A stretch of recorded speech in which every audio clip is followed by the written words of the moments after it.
Was it worth $1,500 at the time when you were 20? Hell yeah, for sure. Like for sure.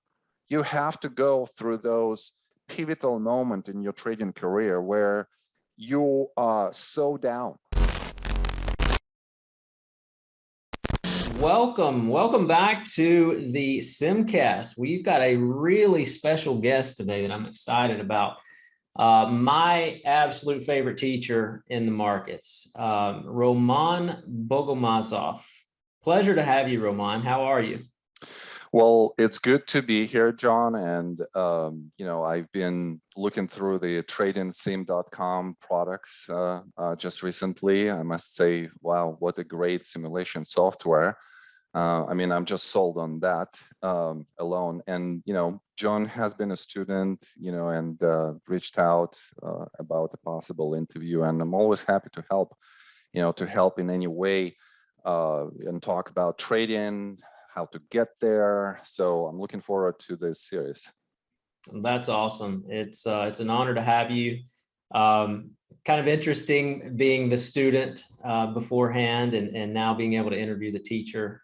I think it's really cool. So I'm looking forward to it. And just to kind of give our viewers an idea of what we're going to cover here, we're looking to cover a handful of topics over maybe a series of 2, 3, or 4 podcasts, depending on what we can cover in each one.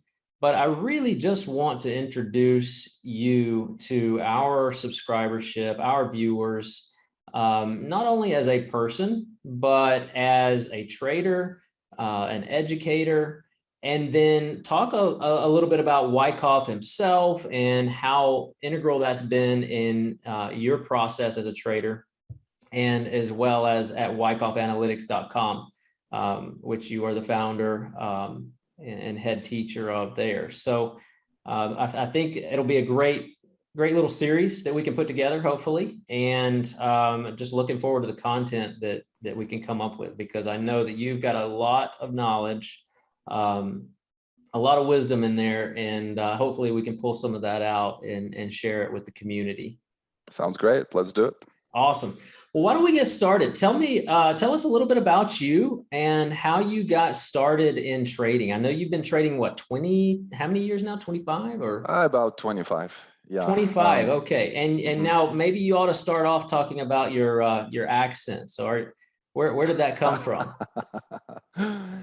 Well, originally I'm from Russia, so I migrated to the United States in 1996, and then from there, my trading career takes off with going to Golden Gate University, meeting Hank Pruden, taking classes, technical analysis classes at Golden Gate University, going through the certification, then doing the CMT designation exams and so on and so forth. So it all kind of starts with Hank. It all kind of starts at Golden Gate University. But I would say that my first experience just kind of seeing trading was actually back in Russia.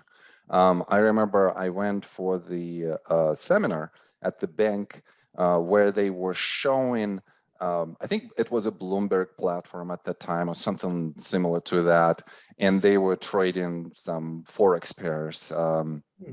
And I remember it was just like so naive, in terms of what they were doing and, what kind of technical analysis they were using or what kind of macro analysis they were using. And it was more kind of like fear-based, but because the boss needed to have it, they had to have it. So they wanted to maybe like extract some money from seminars and so on and so forth. So that was my first exposure. And I thought about this and I was like, wow, what attracted me in that particular setup is that I could have my business and don't have anyone and not to depend on anyone else. So basically, if you're good, you're going to make it. If you're not good, you're not going to make it, but you don't have to depend on other people. And that was at that time very attractive to me, just based on the previous experiences in businesses that I had. So that was probably my first exposure. And then in 1996, I got to Golden Gate University and I met Hank. And Hank was an amazingly unique person. In 5 minutes, he sold me on taking all of the technical analysis classes at Golden Gate and specifically Wyckoff. So it was kind of like, he got me at the first chart, he got me at hello. So take us back here a little bit, because I'm interested in that. Like, what when you first immigrated over, you said it was 96, right? Mm-hmm. So you're like 3 years away from the whole 99, 2000 Yes. .com bubble, that Mm-hmm. sort of thing. Obviously, you had no idea that was probably coming down the pipe. Absolutely none. But one thing I'm interested in, I struggled to find good quality education, and I've got a master's degree in applied Mm-hmm. linguistics, so obviously I don't use that for trading, but I love the academic side of things, and Mm-hmm.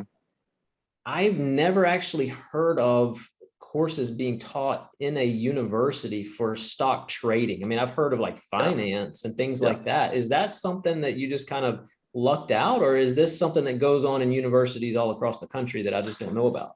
Well, having been a student in that environment where technical analysis classes are being taught at the graduate level, then having an opportunity to work with Dr. Hank Pruden, who was a teacher professor at Golden Gate University, and creating together online curriculum for technical analysis classes. And then, just kind of like developing connections in the technical analysis world through professional organizations like MTA at the time, which is CMT right now, or EFTER, or TSASF, local, technical analysis organization here in Bay Area, or APTER, American Association of Technical Analysts, and so on and so forth. You kind of go through the understanding of technical analysis has not been taught in undergraduate, graduate schools beyond the level of the first basic introduction to technical analysis. So in that regard, I was very lucky. When I got to Golden Gate University, they already had, under Hank's supervision, multiple classes. I think there were like 5 to 6 to 8 classes that you could have taken towards the certification in technical analysis. So it was probably like, luck that materialized because I was looking for this. Having said this, there were some other institutions like in New York Institute of Finance. They have a really great program. I would check it out as well. But unfortunately, academia had a very, very tough time just recently transitioning from on-campus education to the online education. And there is a lot of classes that were axed and lost and closed out because universities could not survive. So our technical analysis program, which was very small, was closed out. So it's kind of saddens me that everything that Hank was working for 32 plus years, was kind of gone except for the basic technical analysis. But at that time, when I came to the program, it was prospering. It was just one of the leading cutting edge graduate levels, the only one in the country at graduate level. So yeah, it was probably very much, lucky event for me that I met Hank and that I went to Golden Gate. Got it. I tell you what, would you mind if I share my screen and just pull up your Hank Pruden? Sure. What I'd like for you to do, if you don't mind, is because I know a lot of our viewers probably have never heard of Hank, but tell us a little bit about Hank and how did he get started, and tell us his story. Well, Hank was a teacher at Golden Gate University, and he was also a trader. So he wanted to combine those two, things together, teaching and trading. And he started teaching technical analysis classes back in the 70s at Golden Gate University. He established, or has been one of the founders of the TSASF, which is the local technical analysts association. They did this in 1972, I believe. So he got involved in the technical analysis community and became kind of like a big figure there, very instrumental, especially locally in Bay Area. He published the book, The 3 Skills of Top Trading. in the early 2000s. He has been a board member on a lot of professional organizations with technical analysis background. He's been such an instrumental person in creating the curriculum for technical analysis classes at Golden Gate University, and just he's done so much. It's just too much to mention in this program. But to me personally, if I would be talking about Hank in a very personal way, I would say that he's been a mentor. He's been a colleague. He has become a friend, and just having an opportunity to work with him on a daily basis and see how he operated, in the academia environment, in the business environment, in the nonprofit environments, and what thoughts he had just on trading the markets, what kind of calls he made, and some of them were like astronomically bold calls that he was making. It just was invaluable to me as an experience, growing up, even as a person, not just as a teacher or as a trader. Wow, that's fantastic. Yeah, I hear you talk about Hank a lot, and I know he meant a lot to you. Would you say that he has been the most instrumental or the most influential person on your trading career?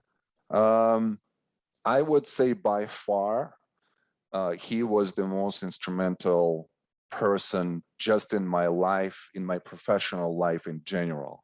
Okay. There were some other people, obviously, that were more instrumental, let's say, with trading in particular.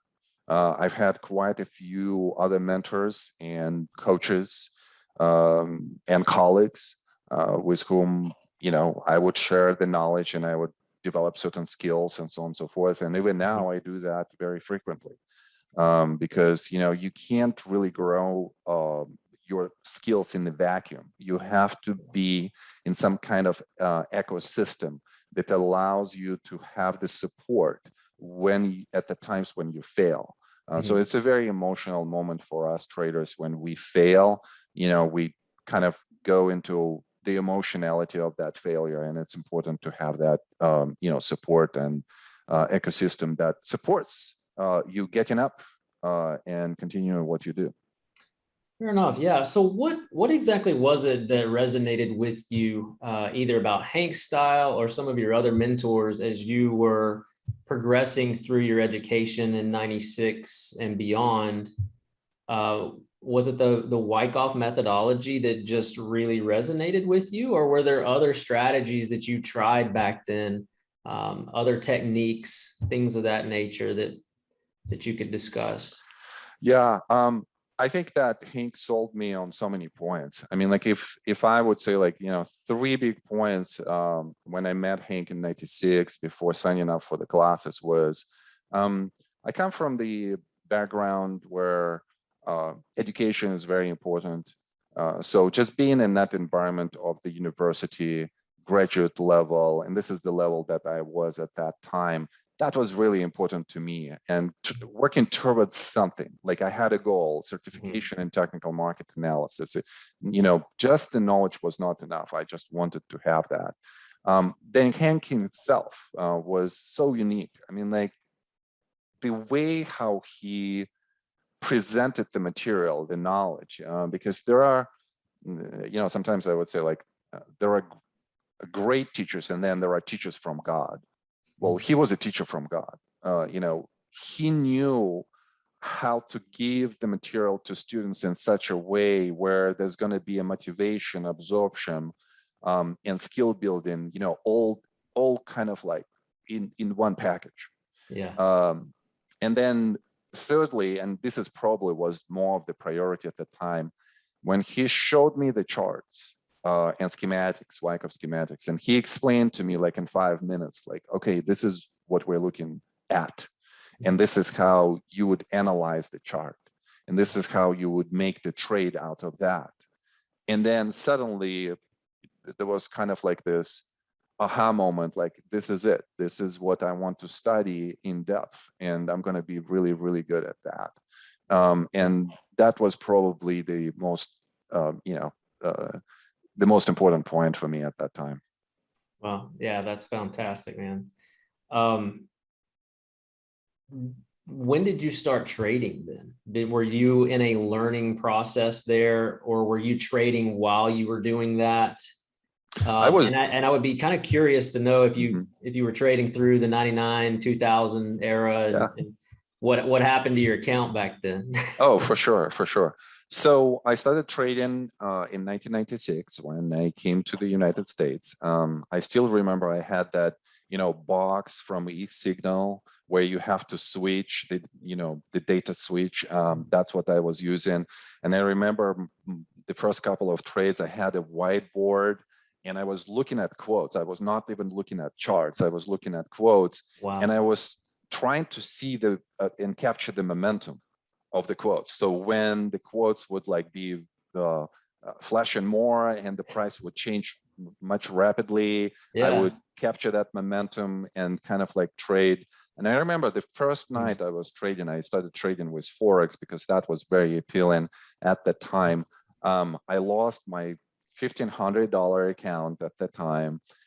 And I called the broker, and this, girl who was 25 years old, she's answering, and I'm like, I want to close my position now because, it's going against me and I don't want to lose more money. And she's like, okay, let me, I'm going to put you on hold. So I'm on hold for 20, 30 minutes and I see how it's crashing. Oh, no. And I'm sweating. I'm so stressed. I'm so anxious. And she's taking her time. So, okay, finally we closed the position. I had to actually travel to this broker who was just such a small broker somewhere in the suburbs of San Francisco, and actually deposit the money to cover the margin call that I had. No. And that was an amazingly profound experience for me on many levels, because I came home and I had a very emotional response to this first night that I was trading and I lost so much money. And at the time as a student, that was a considerable amount. I mean, even 1,500 was a lot when you're 20 and so on and so forth. Yeah. So the things that came to me on that night of trading is that, first of all, I'm going to figure it out. Secondly, it's going to be emotional and stressful, and I need to figure that out as well. So I can't trade like that, where my emotions are up and down like this, and I need more knowledge and I need more skill, and I need to understand myself better and how I react to those things. So that was the conclusion. Was it worth $1,500 at the time when you're 20? Hell yeah, for sure. For sure. You have to go through those pivotal moments in your trading career where you are so down, where the market, the gravity of the market, and the gravity of you not knowing something and not having the skill and not being able to execute at this high level, you have to have those moments because they give you the pathway. They show you the light in the darkness, even though sometimes it is confused with the darkness itself. Wow. So was that your first blow up? That was my first blow up. Did you have any more? Oh, absolutely. I guess we all do, don't we? We have to. I mean, a really good, great trader have to have those and have to remember those. And because the lessons are being not just taught, but formulated by those events. I mean, questions are being formulated, the correct questions that are being asked and the answers await on the other side. You have to know what to ask, in order for you to improve as a trader. My second blowout was in 2000. Not necessarily through the top of the bust, but more after the decline and after the initial rally. And I remember I was a little bit more sophisticated than my 20-year-old version. I was trading options, and I remember I was buying options right at the intermediate high. And in 2 or 3 days of options trading, and I just started trading options at that time, I blew off 50% of my $20,000 account. Ooh. And I was so devastated because this was the first time when I felt like I have the knowledge, I have some skill, I can put more into a trading account, and then I'm losing like 10,000 in 2 or 3 days. And again, I was still very young. To me, that was a considerable amount of money. This is to 4 lose. years in, right? Yeah, So, 4 years in. So and you lost half your account after. half of my account. Yeah. Wow. And I remember I took a chair, I went to the backyard, and I sat there for 3 hours. And I was just thinking, I was just going through in my head, like through all of the trades that I've made. I mean, obviously you go through the emotions of like, how could I have lost it? Like, how could I have done this in like 3 days? And then when emotionality, goes down and you like start thinking more rationally, you start asking questions. What did I do wrong? How could I overcome this? Do I even want to do this my whole life? I think those are all legitimate questions that all of us have to ask as traders, during those moments. Those are pivotal moments. And I've realized at that point of time that I didn't really have a good trading plan. I did not backtest it correctly. I need to develop more skills. I need to understand how options are trading. I need to record all of my trades and then post-trade analyze them. So all of that came, and then, you ask yourself a question now, 20 years apart from that event, you ask yourself a question, was it worth it? And was it worth $10,000 at the time, 50% of, your drawdown? It was so much worth it. And being myself right now, I probably would say, like, even if it was all 20,000, the whole account, it was worth it. Still be worth it.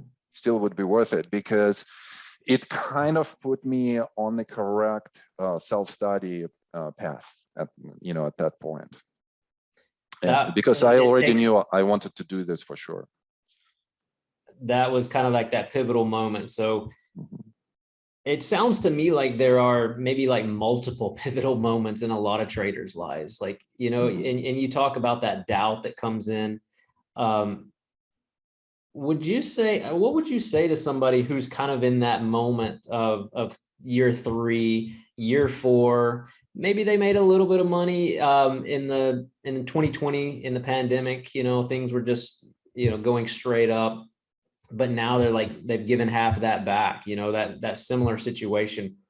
What is it that gives you the gusto to keep going through that versus somebody who just cashes in and tosses in the towel and says, can't do it? What do you think? What's the deciding factor there? Well, I think it's very simple. I mean, maybe it's simple because I look at that moment right now through the prism of the years of experience that I've had. But I would say, like, the only question that I would ask myself is, do you still want to do it? I mean, the understanding that in trading, you're going to have a lot of failures should always be there. The understanding that those failures might not just be systematic failures, like, oh, the system has failed or something else. But the understanding that you might fail as a kind of like a part of the system, a part of your trading, and you will have to dig very deep and encounter something that is not necessarily pleasant to know about yourself. That discovery process is kind of like very emotionally driven, and sometimes has dark places. So do you want to do this or not? So, you have to make that decision. Well, that's yeah, I mean, that's pure gold there, Roman. Like, I really appreciate you sharing that, because I think as newer traders, and when I say newer, I mean even 3 years, 4 years, 5 years, still trying to find that path to consistency, achieve mastery, as it were. Whatever that process is, there are so many stumbling blocks along the way, and it can be, it can, it can seem like a setback. It can be debilitating at sometimes, the doubt, the, whatever it is that you have to go through in your mind to get through that process until you find the discipline and the mindset control and everything that you need to get there. What I'm wondering, and I appreciate you sharing the struggles that you faced, when did you think about getting into teaching, and did that help you at all through your process of learning to become consistent? I'm the third generational teacher in my family, third generation teacher. So just as a background, so obviously education in my family, just in general, takes a big precedent. But then just meeting somebody like Hank, and seeing him teach also gives you kind of like this boost motivation, to do that. And then I remember in 2010, I came back to Golden Gate University, and kind of wanted to reconnect with Hank and everybody else, with the community there, and to see what are the opportunities there. So Hank said, okay, why don't you present? So I presented, made a presentation in the class, and then Hank said, why don't you teach this class? So I started teaching the class. And then after I taught this class, he looked at how I taught, and he's like, you're a good teacher. You just need, you remember what the class was? Yeah, that was a 5358 trading development. So it was all about trading plan, back testing, and psychology of trading. And then he looked at that, and he said, you're a good teacher. Why don't you teach Wyckoff methodology as well? And Wyckoff is something that I was using for my trading anyway. So I started teaching those classes as well. And then it kind of snowballed. And then, But this was 2010, you said? 2010, 2011, around that time. Yeah. And he had a really good eye for talent. And he really liked kind of like raw talent, to take it, mentor it, develop it. And in a way, I'm doing this right now as well with a lot of people, in the Wikoff Analytics community, where, it's somebody who is going to exhibit to me the desire to advance themselves and to help others. I will help that person, to grow in whatever capacity they want. They want to be a teacher, we'll find some kind of teaching position or opportunities there. Or if they want to do something else, I'll do the same. And that's all Hank. I mean, like, I'm kind of like stealing it from his book. I saw how he influenced people in life with just one advice. I saw how he would advise something, and then the person would go, and that would happen, and they would be so ever grateful to him, for that help. So teaching has been pushed on me by him. And that's why I'm so grateful, because teaching is my passion. Probably trading is my craft, teaching is my passion. And then to your question of, does teaching help you in trading? Absolutely. Teachers are the most selfish students. They learn the most, because imagine that during the 2.5-hour class for 15 weeks in a row for one course that we have one semester, you have to understand every thought and every question that is being raised during the classes. Mhm. You cannot escape this, and you have to be able to answer and to be also have the bravery to say that I don't know something, I'll come back to you, let me explore this, and so on and so forth.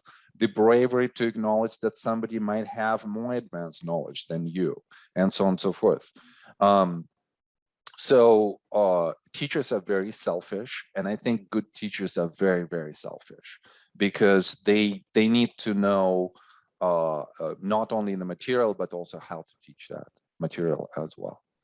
Got it. Got it. Yeah. So I'm thinking like 2010, that's a decade after the 3-hour meditation in your backyard. Yes. How had you developed in your trading by the time that Hank had invited you to come and teach?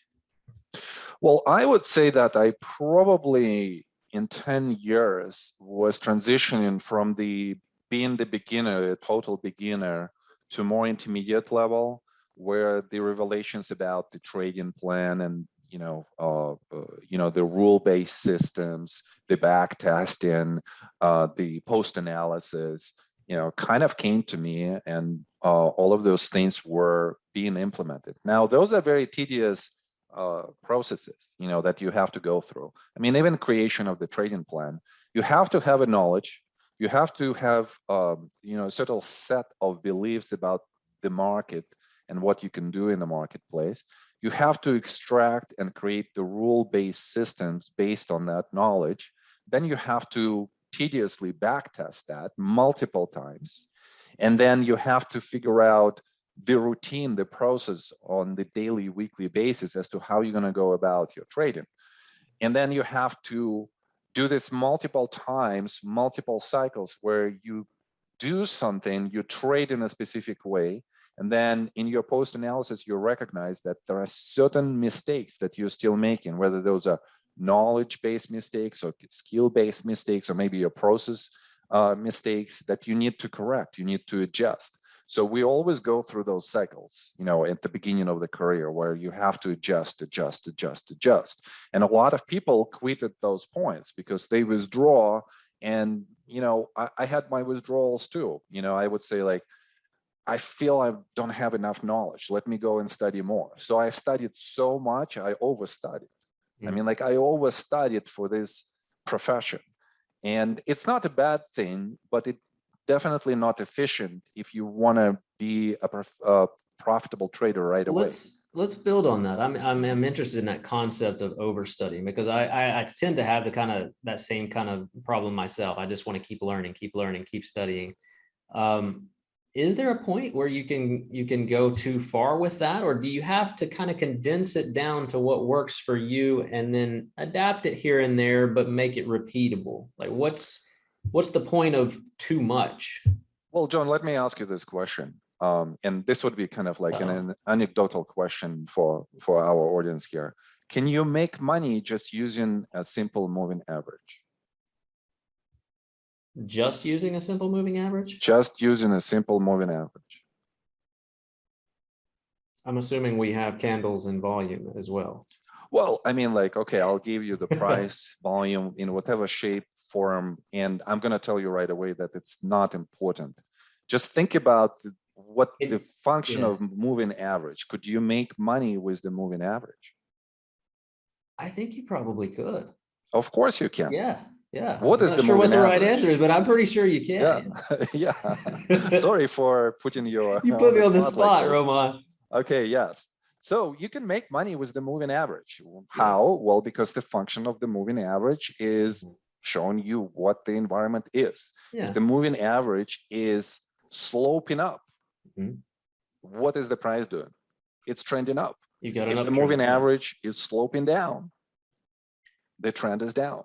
If the moving average is flat, it's a non-trending environment, consolidation. Exactly. So you can just build a very simplistic concept of trend following just based on the moving average. Exactly. And then you can complicate it a little bit, and you could say, like, every time the price in the uptrend gets to the moving average and it's still sloping up, I'm going to be using this as a buy and add-on opportunity and so on and so forth. And then when the price, extends or overextends by certain standard deviation, above the moving average, then this is an overbought condition and I'm going to take some profits. So you could create a system out of the moving average. Then the next question becomes, why do you need anything else if it makes money? Yeah. So to me, that kind of was a question for some time in early 2000s. And I've realized that what you said is that, well, you kind of have to create the system that you like, that fits you, that fits your beliefs of the market, of how the market works. And then with some people like myself and yourself, then we're going to be asking questions of why. Why does this work or this works? And then you go into a deeper into a rabbit hole. Yeah, where you just basically, okay, let me just study more, and then more, and then more. So at some point you realize, and especially if you are kind of studying yourself as well, that this is a pattern. This is a withdrawal pattern, and then you overcompensate by having more knowledge. So I've done this myself, and I met quite a lot of people who overcompensated by having more knowledge. It did help them to know more, but it doesn't mean that it's necessarily brought them more profitability, because profitability actually comes from repetition or the system that is workable system. You need to build the skill of implementation, and then you need to start thinking about the process as to how you go about your day and the week. And then after that, you have to think, if I'm still making mistakes after I have acquired the knowledge, after I build the skill, after I've created the process and I still making mistakes, then those mistakes are not systematic. Those are mistakes that I make. It's a mindset thing. It's your emotional landscape. So, and then you go into even deeper rabbit hole where there is a lot of dark places, and you look at yourself in the mirror, and you have to be very brave to acknowledge who you are. It sounds like there's a process between knowledge and wisdom. And correct me if I'm wrong here, but as you're gaining all of that knowledge, it's almost like you want to implement this, you want to implement that, but over time, it sounds like what you do is you take all of that knowledge. Just I'm still looking at the picture of Hank here, of balding gray hair, and just exudes wisdom there, and to me, that is kind of like the difference. So there's nothing wrong with learning, if that's what I'm hearing you say. There's nothing wrong with knowledge, but at some point, all of that kind of has to like mold into just wisdom and knowing what to use, what not to use, how to condense it. And am I wrong there? Well, no, absolutely, you're right. It's a process where you're gonna kind of go into different areas of trading and different areas of knowledge, let's say on technical analysis. So I've studied Elliott wave, I've studied game, I've studied conventional technical analysis. I took the first 2 exams of the chart market technician exams. That was really helpful. And you kind of go to different avenues for that, and you have to. It's not even that you're acquiring the knowledge. I think it's the search for the methodology and the set of beliefs that are going to be very close to you, to your personality. That's what's important. But let me kind of like throw something very provocative here. A good methodology, let's say like Wyckoff or Elliott or Dow theory or any type of other methodology, would basically talk about the same thing, and they would reflect the same knowledge. Only visualization of that knowledge is going to be different. So that's why sometimes I tell students, go ahead and figure it out. learn about other methodologies and whether they fit you, but do it with the methodologies that make sense. And good methodologies, they're going to talk about the same thing. Mhm. It's either a trending environment or a consolidation. During the consolidation, you're going to behave this way, and during the trending environment, you're going to behave this way. Your analysis is basically going to be somewhat the same. You need to understand the structure of how the market moves in different environments, and then you need to understand how the signals are being generated in those environments, and then you just implement. So a good method will always take you to the same place where you're going to recognize the setups, you're going to recognize the signals, you're going to know how to execute those. Why don't we build on that? Just speaking about education in general in this industry, because you kind of hit on something there, that if you learn Dow theory, or if you learn Gann or Elliott or Wyckoff, it doesn't really matter so much that they're all kind of talking about the same thing, but visually it might look different or whatever that is. Those are what we would consider, I guess, the titans, right, of technical analysis. What do you think is missing today in just the barrage of things that you have thrown at you as soon as you type in how to day trade, or how do I start trading? I type that in, YouTube pops up, some guy's flashing money at me, like whatever it is, like, what's the difference between what you're teaching and what's actually, what everybody sees? Talk about that if you don't mind. Well, I mean, trading is very simple in terms of how it could be done. You have two buttons, buy and sell. So from that perspective, it's very easy to execute, buy or sell. There is really nothing else. So I think it's an idea that it's so simple that anybody can do this, that attracts, the crowds of people, like, or it's going to be easy. I have a 9-to-5 job where I'm like spending so much time and effort on, but trading is going to be easy. So it's kind of like this illusion. And it's not necessarily that it comes from, the educators, although there are some that are going to present the material this way. But I think it comes from the understanding or misunderstanding by people that trading is so easy. So we are not popular educators because we're just saying, like, it's going to take you years, to get to the level of skill where you could execute and be profitable, and not necessarily be efficient, be profitable, but not efficient. And then you're going to spend like, 10, 20 years developing your skills. And only then you're going to become like, like a big star type of, trader. So we're not that popular with that type of message. I think that a lot of educators just not necessarily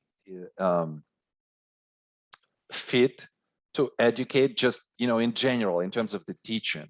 You have to know how to even teach. And then I know that there are quite a few educators that might not be at the level where the knowledge is actually that great. So you always encounter, those instances, and it hurts our case because we're basically saying, like, we're methodical in our teaching, like, you're gonna go through levels, you're gonna like learn the knowledge first, then build the skill, then we'll talk about the process and the mindset and so on and so forth. So everything is sequential, everything is kind of supported by, specific exercises, exams and classes and so on and so forth.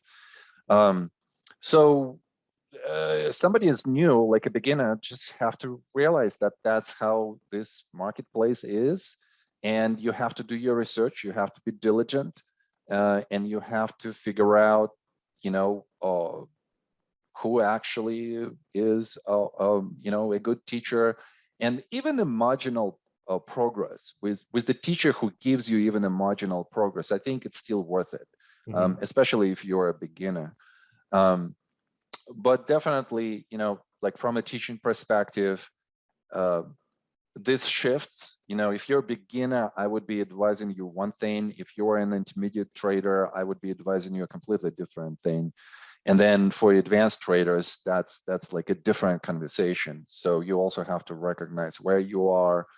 And as a teacher, when people come to you, you have to recognize, where they are, what is the goal, and then what is missing, what could we do, to correct any of the blind spots, and then what's going to be the emphasis, like on strength, emphasis on limiting, any type of weaknesses, and so on and so forth.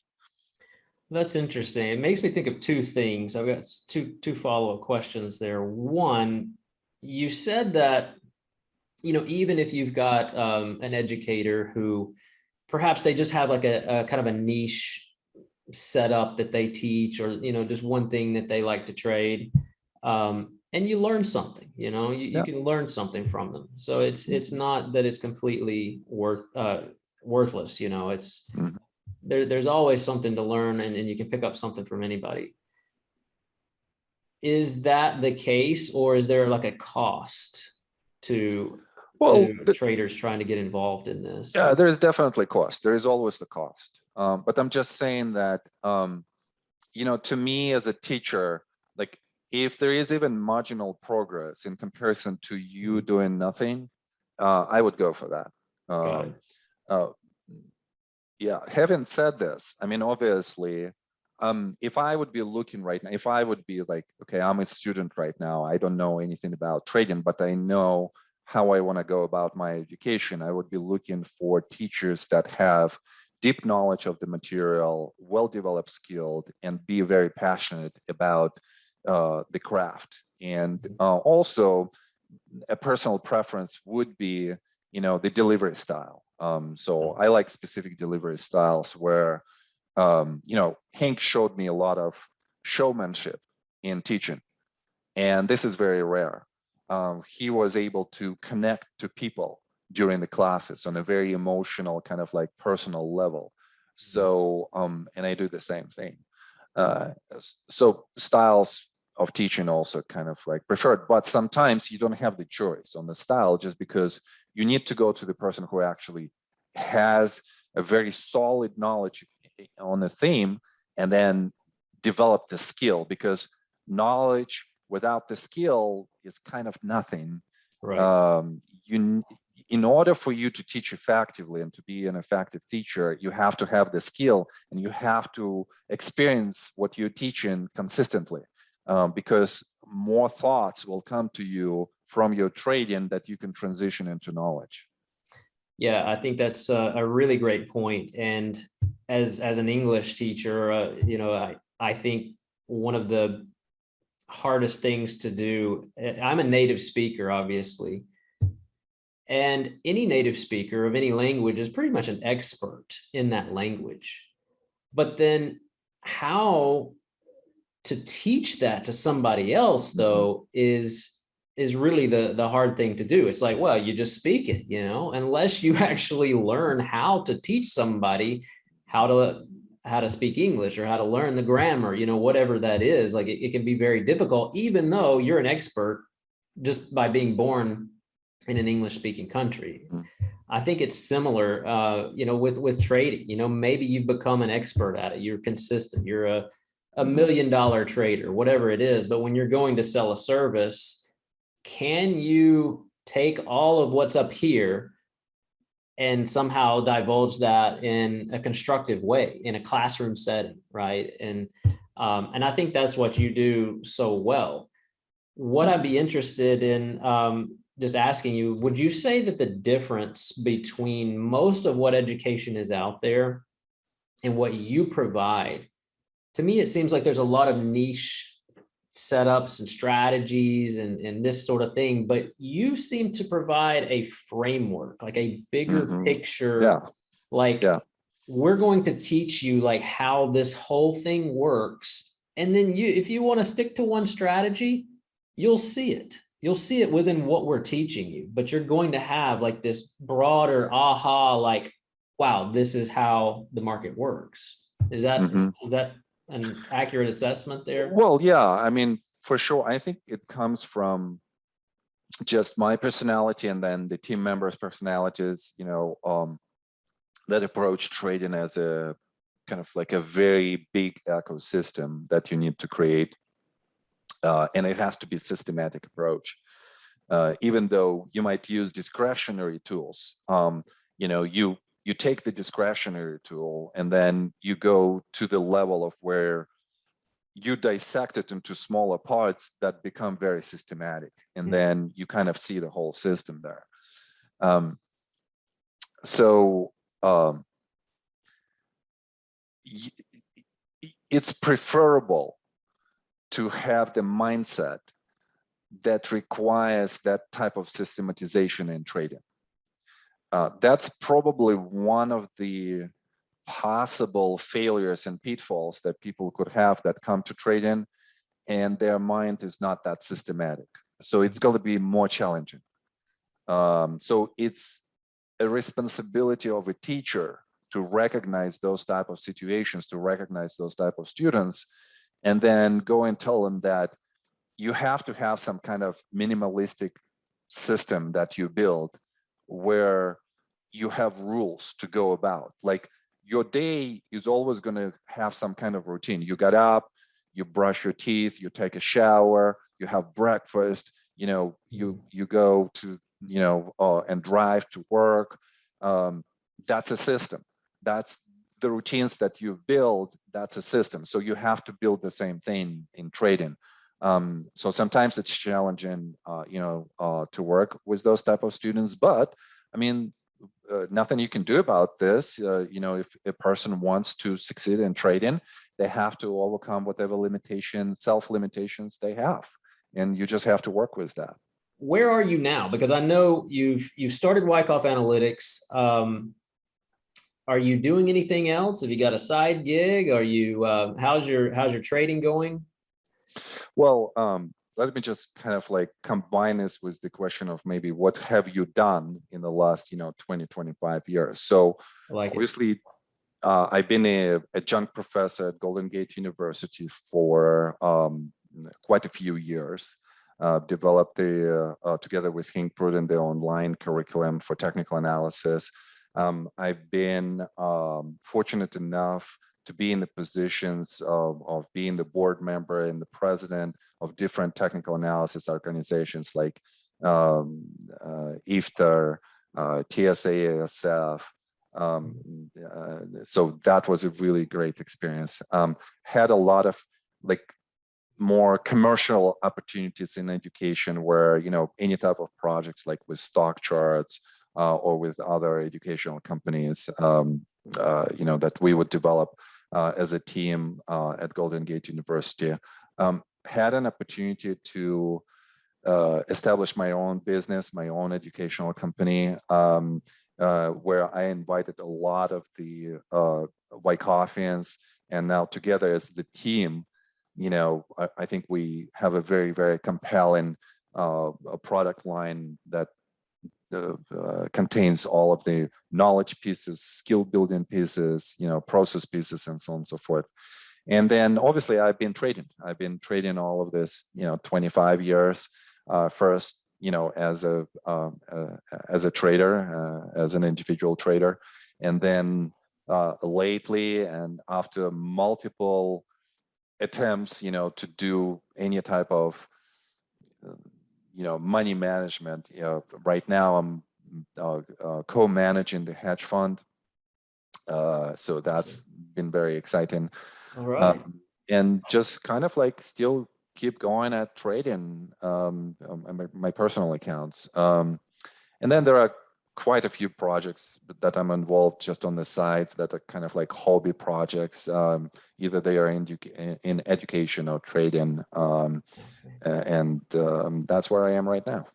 That's fantastic. I had no idea you were managing a hedge fund now. That's exciting. Yeah. Yes. And also very, very challenging. I can imagine. So what's the difference between, and is this your first time managing someone else's money? Or It's how is, not the yeah, not the first time managing someone else's money. First time managing the money in a hedge fund per se, and not just consulting hedge funds or trading with hedge funds, but actually being a money manager at hedge fund, and then also having a size. I would say, like, if trading didn't really change that much, the size and the way how you go about, trading the size is definitely something new and something exciting, and at the same time extremely challenging. well, that's interesting. And I know we'll get into who the composite operator is as we go along, but it sounds like you're an institution now, Roman. I am, yes, I'm an institutional trader as well, although still my perception of me is more of like individual trader. Yeah. Having said this, I'm definitely not the CEO. Yeah. Why? Because CEO has so much more money, and the time horizons there are so much bigger, and the depth of the analysis is much more advanced, and we can talk about this in the upcoming upcoming podcasts. So. Well, that's exciting. It's really exciting. Now, and did you tell me, was it last year? Now, correct me if I'm wrong here, but it seems like you had just had a baby or something like that. Yes, so I have two daughters. One of them is in college already, and one of them is a toddler. She's almost 2.5. So kind of like a generational gap there. That's awesome. But being a father, I think is also it's a gift and a profession. So I have an opportunity. I always think like God sent me this second opportunity to be a better father. So I'm always trying to educate myself on how to be a better father as well. Good for you, man. That's awesome. Well, that's great. Yeah. So stockcharts.com, you're doing great things with. You've got a hedge fund, you've got Wyckoff Analytics, all kinds of great stuff. A lot of irons in the fire, it sounds like. Yeah, and that's how I just kind of like it. I just like attend to multiple projects at the same time. That's just my personality. So, but I definitely like having a lot of smart people around me to push those type of projects, and to have people that are passionate about those projects as well. So I wouldn't be able to do this by myself, obviously. Fair enough. Fair enough. Well, I think we're almost out of time here, but I wanted to see if you could just answer like, how did you get started with Wyckoff Analytics? Like, at what point did you get started with that, and what led you to do that? A couple of things happened, in 2010, 11, 12, where first I came back to Golden Gate. Hank asked me to teach. So I started teaching, creating all of those online classes together with him, transitioning the on-campus curriculum to online curriculum, and so on and so forth. And at some point, again, universities just became very, very vulnerable to that transition of teaching online. And basically, the program has been closed. So I've been kind of like forced out, and a lot of my colleagues that were technical analysis teachers also were forced out of those programs. And I said that, okay, well, I'm going to create something on my own, because teaching is still such a big passion for me. I didn't want to lose that, and I just kind of like was going during my Golden Gate University years, with an understanding that this will become my profession for life. Teaching is a profession. So that was one thing. And then secondly, it was just feedback from students. When I was teaching at Golden Gate, a lot of students came to me and they said, well, not only do you know the material really well and you trade it, you kind of show us your actual trades, you discuss those, and so on and so forth, but you're also a really good teacher. And now with all of these years of experience, I could talk about this like this, and still being humbled by that. At that time, I was forbidding myself even to think that I was a good teacher, because I still was striving for something, more of the perfection with my teaching. But I think that those comments were really encouraging at the time. I think teachers also, because we're humans, we need to be supported.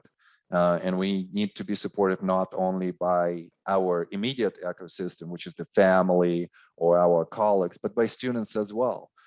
It's really nice to hear from students the feedback, whether it's good feedback or bad feedback, because it allows you to progress as a teacher, allows you to think about the classes, the approach, and so on and so forth. So a lot of students came to me at that time and they said, I want you to teach me more. And that was a very encouraging comment. And I kind of said, okay, I'm just going to set my mind on this teaching career, and I'm just going to develop my own curriculum, and develop my own school and invite other teachers, and together, we will create the version of what we think is the most efficient education for traders, that we know. Not necessarily the best in the world. We're not claiming that we're the best, but we wanted to have kind of like this, the best practices that we had at Golden Gate University, and Bruce Fraser, was a big part of this whole thing. And just to transition this knowledge and skill and experience and create a school that is not going to be bound by some kind of, university restrictions. That's awesome. Well, I can tell you personally that I appreciate you starting it, because it has been instrumental in my own progress as a trader, in my own education. So, I'm glad to hear that.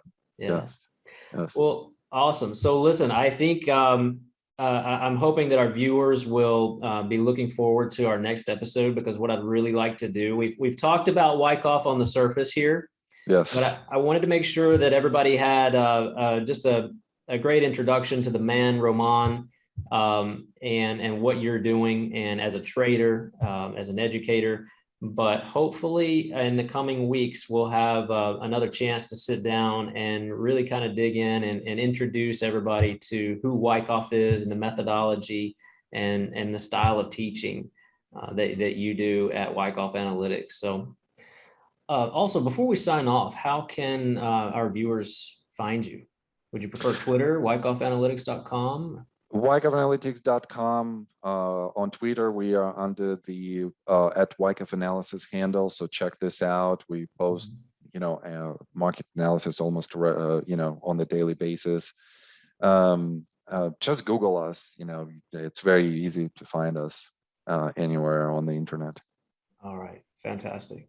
Thanks so much for being here, Roman. Sounds great. I'm looking forward to the next session. John, thank you so much. Hey, thanks so much for watching. If you enjoy our content, please subscribe to our channel and be sure to like our videos. Also, check out TradingSim.com/blog for more content.